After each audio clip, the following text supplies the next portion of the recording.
நண்பர்கள் அனைவருக்கும் வணக்கம். இன்னைக்கு வந்து குரூப் 2 ரிசல்ட் விட்டுருக்காங்க. 12 தான் விடுன்னு சொல்றாங்க. இப்ப வந்து இன்னைக்கே விட்டாங்க. சரிங்க. இப்ப வந்து ஃபர்ஸ்ட்டு குரூப் 2க்கான ரிசல்ட் விட்டுருப்பாங்க. அது வந்து ஒரு பிடிஎஃப் ஃபைல் வந்து ஓப்பன் ஆகிருக்கும் பார்த்துருப்பீங்க. மொத்தம் 51,987 பேர் எக்ஸாம் எழுதியிருக்காங்க. அதில் வந்து எவ்வளோ பேருக்கு விட்டுருக்காங்கன்னா, இன்டர்வியூ போஸ்ட் வந்து 483 பேர் விட்டுருக்காங்க. மொத்தம் 55,000 பேர் மெயின்ஸ்க்கு செலக்ட் ஆகியிருப்பாங்க. அதில் சில பேர் வராமல் இருந்திருக்காங்க. அதனால தான் வந்து 51,987 பேர் தான் வந்து இதுக்கான ரிசல்ட் வந்திருக்கு. இப்போ ஃபர்ஸ்ட் வந்து இன்டர்வியூ போஸ்ட்க்கான நேர்முக தேர்வுக்கான எத்தனை பேர் செலக்ட் பண்ணியிருக்காங்கன்னா, 483 பேர் செலக்ட் பண்ணியிருக்காங்க. இப்போ இவங்க இதை வந்துட்டு என்ன சொல்றாங்கன்னா,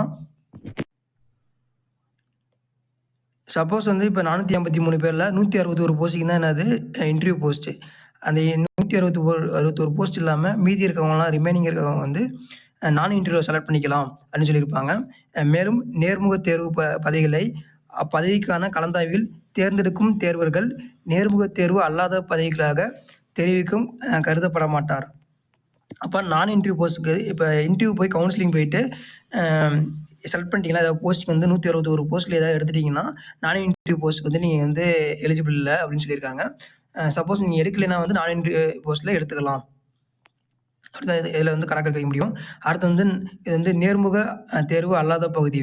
அப்போ நான் இன்டர்வியூ போஸ்ட்க்கு என்ன சொல்கிறாங்கன்னா, இப்போ வரைக்குமே என்ன சொல்லியிருப்பாங்கன்னா, நீங்கள் வந்து உங்கள் ரிஜிஸ்டர் நம்பர், உங்கள் டேட் ஆஃப் பர்த் வந்து ஒரு லிங்க் வந்திருக்கும். அதை போட்டிருப்பீங்க. உங்களுக்கு வந்து ரீச்டு ஜோனா இல்லை நான் ரீச்டு ஜோனா அப்படின்னு 2 ஜோன் வரும். நீங்கள் ரீச்டு அப்படின்னா உங்களுக்கு வந்து நீங்கள் வந்து கன்ஃபார்மாக உங்களுக்கு போஸ்டிங் கிடையாது. ரீச்டு அப்படின்னு மீன்ஸ் நீங்கள் வந்து சர்டிஃபிகேட் வெரிஃபிகேஷனுக்காக வந்து நீங்கள் செலக்ட் ஆகிருக்கீங்க. அப்போ சர்டிஃபிகேட் வெரிஃபிகேஷன் பண்ணதுக்கப்புறம் தான் வந்து உங்களுக்கு வந்து இன்டர்வியூ போஸ்ட் முடிஞ்சதுக்கப்புறம் தான் இன்டர்வியூ முடிஞ்சதுக்கப்புறம் கவுன்சிலிங் அப்போ நடந்ததுக்கப்புறம் தான் உங்களுக்கு என்ன வரும்னா, உங்களுக்கான ரேங்க் லிஸ்ட் அப்படின்னு வரும். அதில் தான் வந்து உங்களுக்கு மதிப்பெண், அதுக்கப்புறம் நீங்கள் எந்த கேட்டகரியில் வந்துருக்கீங்க, கம்யூனிட்டி கேட்டகரியில் வந்து என்னென்ன வரீங்க, அடுத்து நீங்கள் ஸ்பெஷல் ரிசர்வேஷனில் வரீங்களா அப்படின்ட்டு எல்லாருமே வரும்.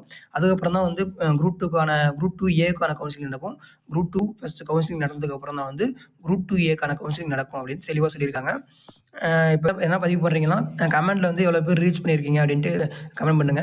யாராவது நான் இன்டர்வியூ போஸ்ட்ல வந்து செலக்ட் ஆகியிருந்தாலும் அவங்க வந்து நீங்கள் வந்து இன்டர்வியூ போஸ்ட் செலக்ட் பண்ணதை கமெண்ட் பண்ணுங்க. Thank you friends.